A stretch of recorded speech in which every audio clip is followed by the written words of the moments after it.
I was like, I don't believe in the Bible. I had beef with God for a minute. Wilding out. For real, I was wilding out. I should have been dead in October of 2023.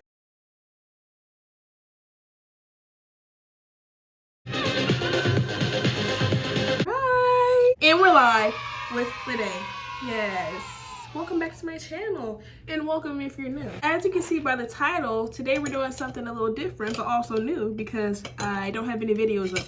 Really, there's only like 3 videos, so this is, everything is new. Everything is different.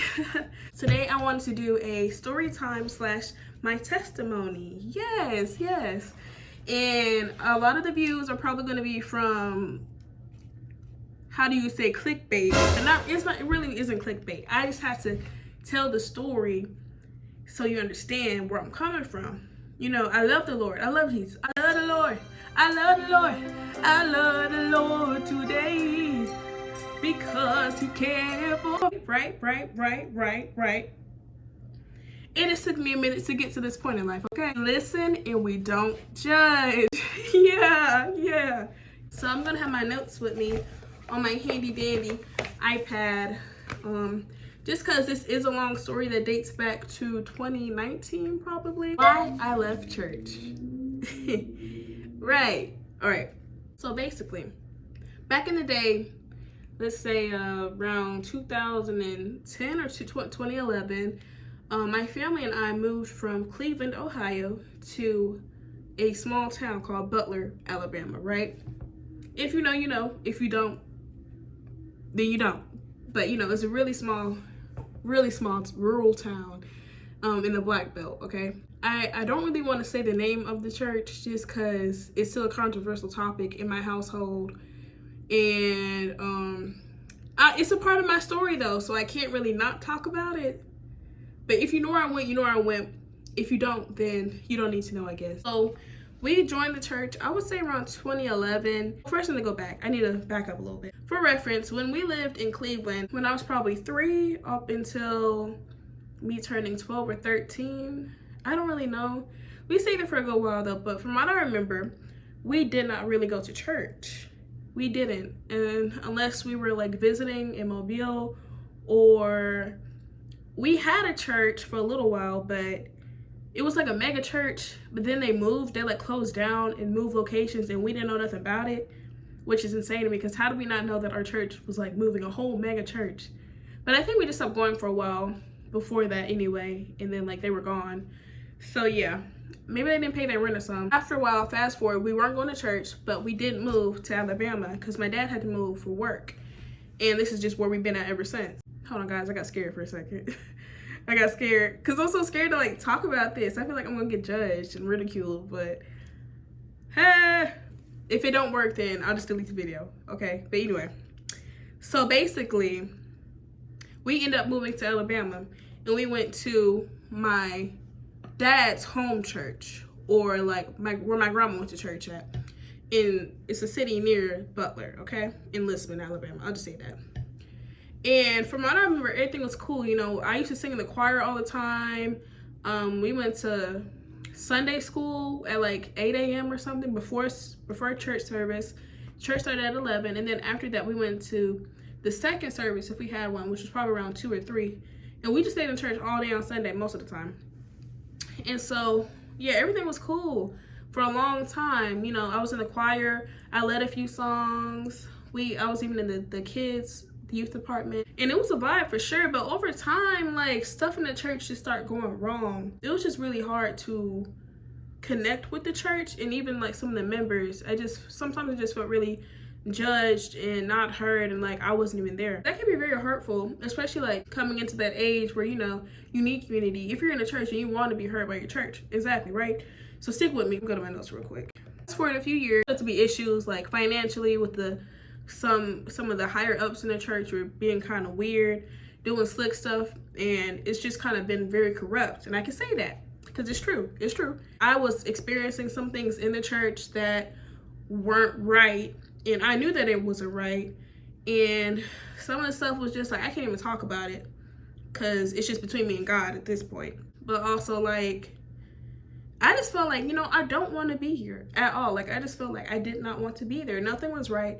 I felt like we were just going just to go, and like no one was really feeling the spirit. It was becoming more of a task. It was getting like the church was torn apart at one point, you know, like people weren't coming anymore. What I used to do, I couldn't do because my safety was at risk. Just had a bunch of weirdos in the church. I'll put it that way. There were a lot of weird people doing weird stuff in the church, and as a young girl, I couldn't.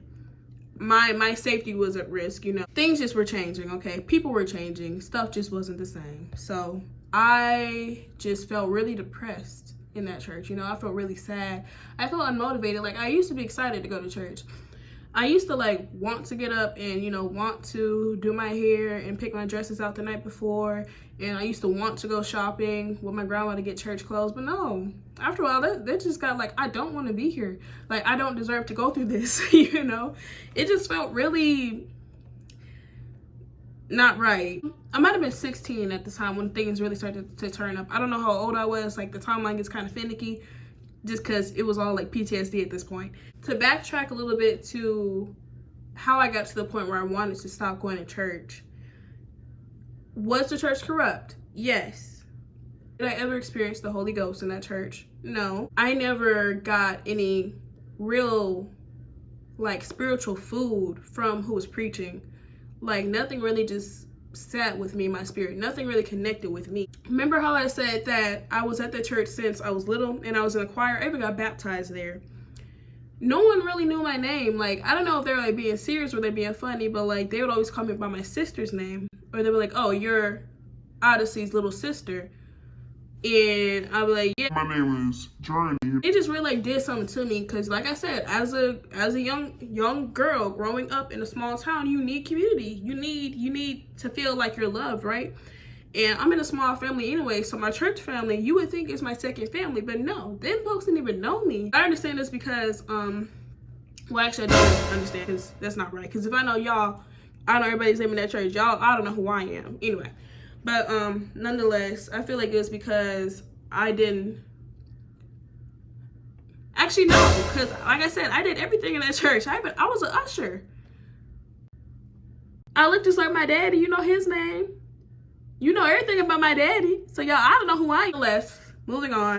It was becoming too routine. I'll say that. Like the preachers, they would talk about the same old thing. Maybe broke, but God is good.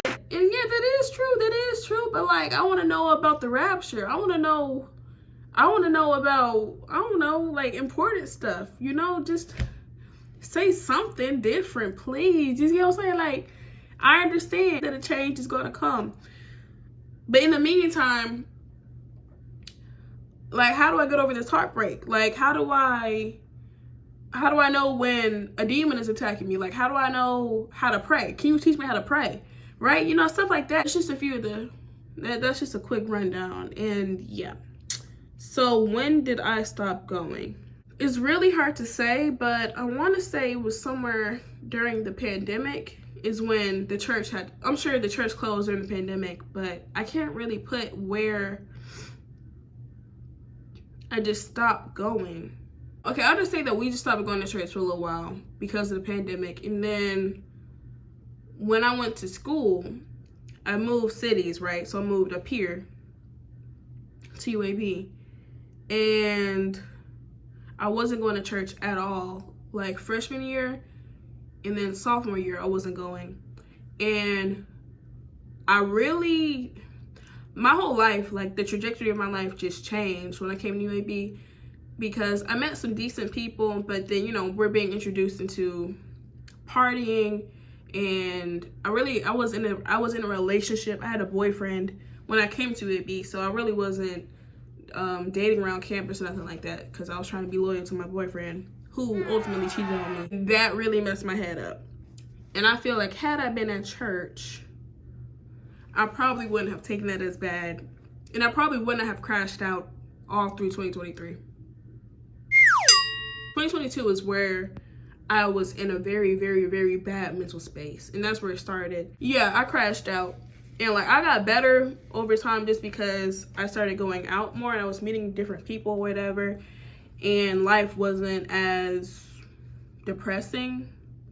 but I still wasn't right. Like, I wasn't the same me that I was back in 2020 or 2019, you know?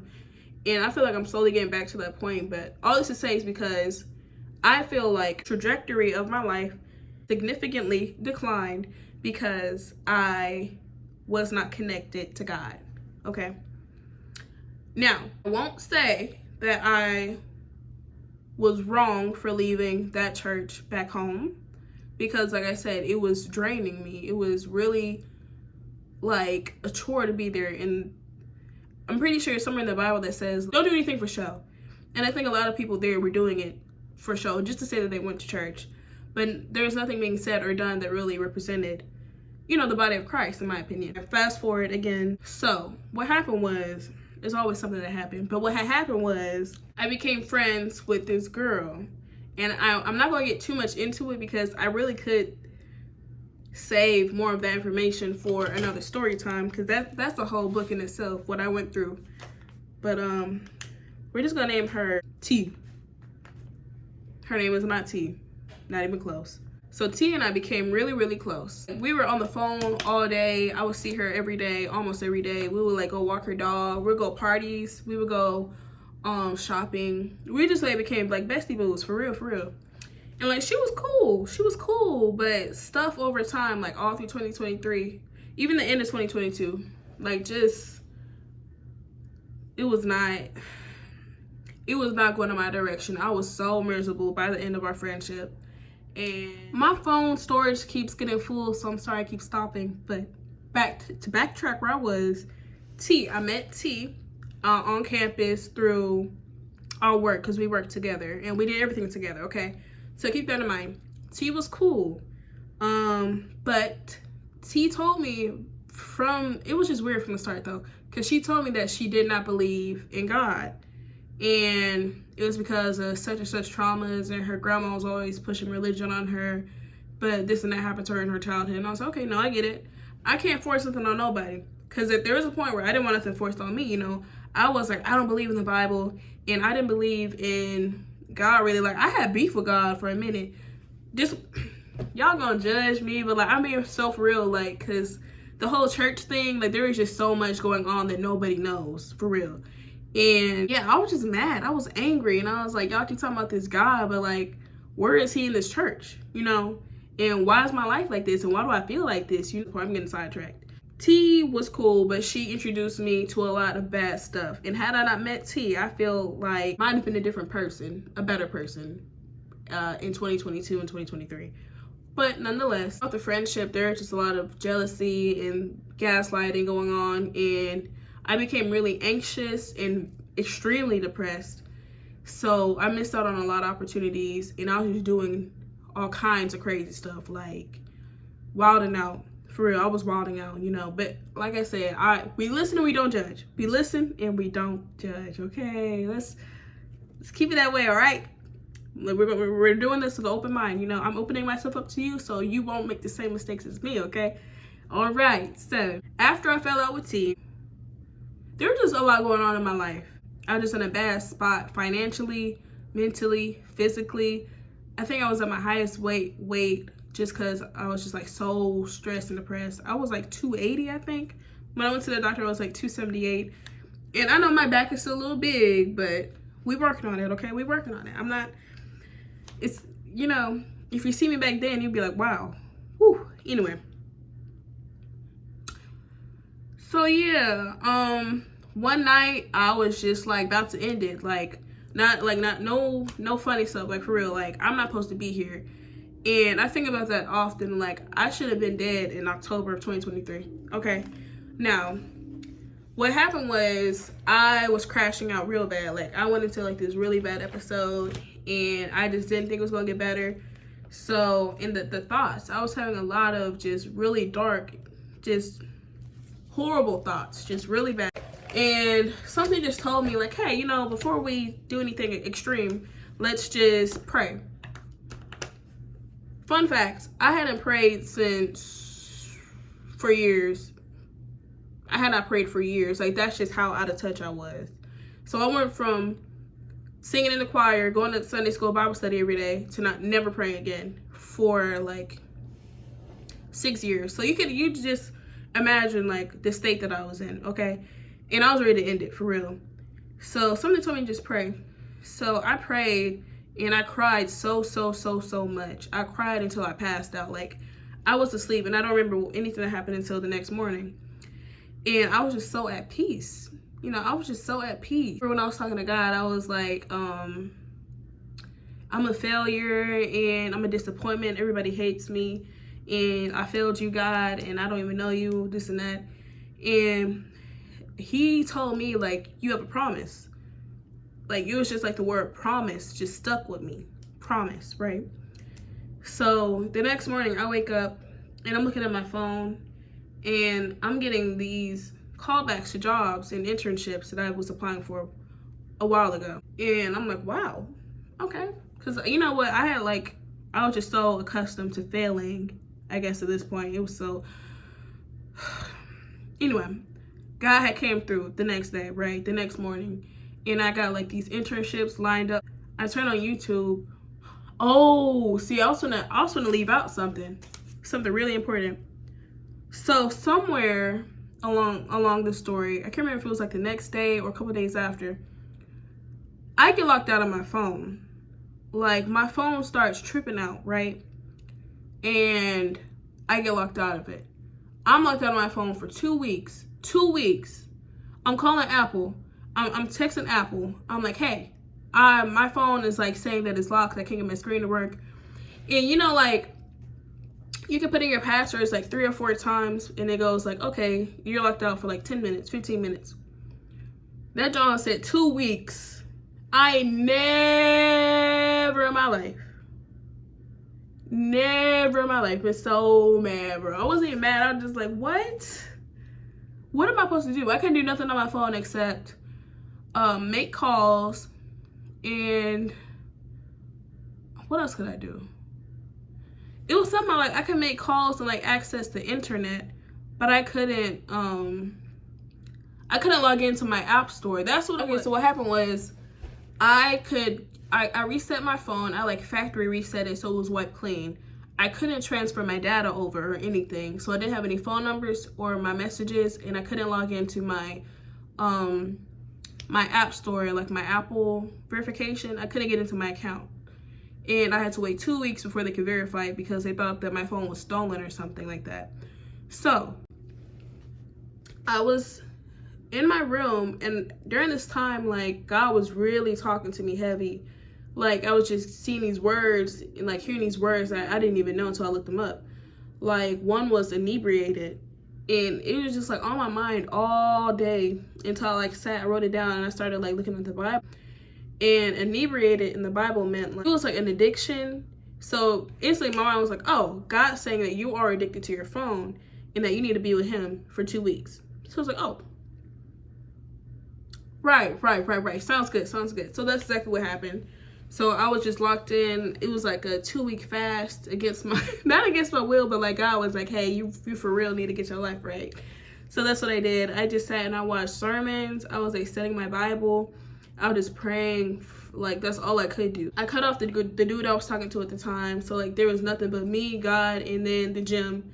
And I had changed what I was eating. I just like stopped eating like junk food. I was just eating like tuna and like fish. I was on like the Mediterranean diet. Here's the journal.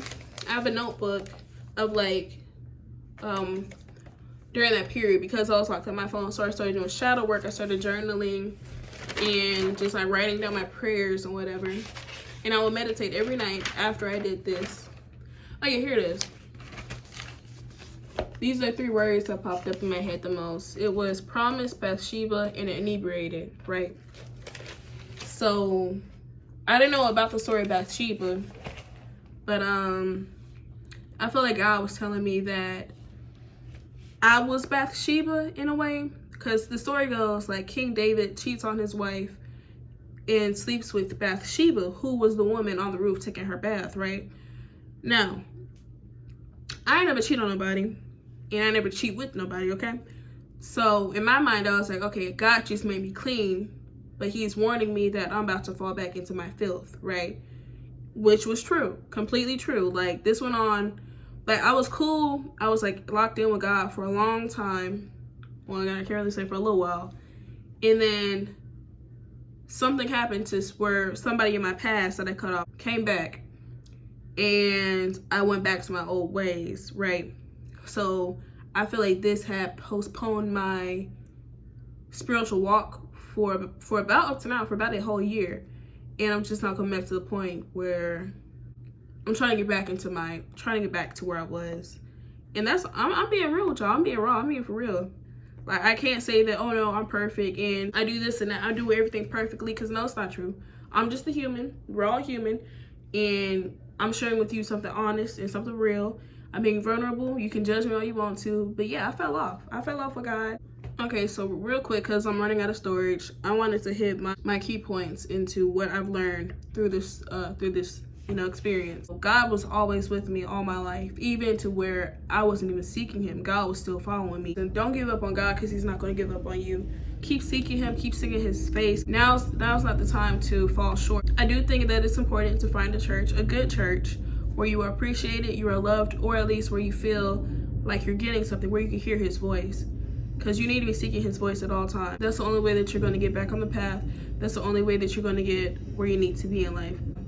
God spoke to me after I crashed out for a whole year. It wasn't up until me praying, when I was at my lowest point, where I heard God's voice. I'm choosing to believe in God, because I really feel like he's real, and I have faith in him and what he's done for my life, because without him I would not be here. If y'all want another story time, another testimony, leave a comment, let me know, and I'll be glad to tell you a little something about me, okay? Because I'm trying to keep it real. I'm telling you, this is ldae in real life. I'm trying to keep it real with y'all, for real, because everybody ain't real like me. You know, I was gonna get on here and lie to y'all, but I was like, nah, I ain't gonna do y'all like that. I ain't gonna do y'all like that. Love you guys, and I'll see you in the next video. My love from ldae.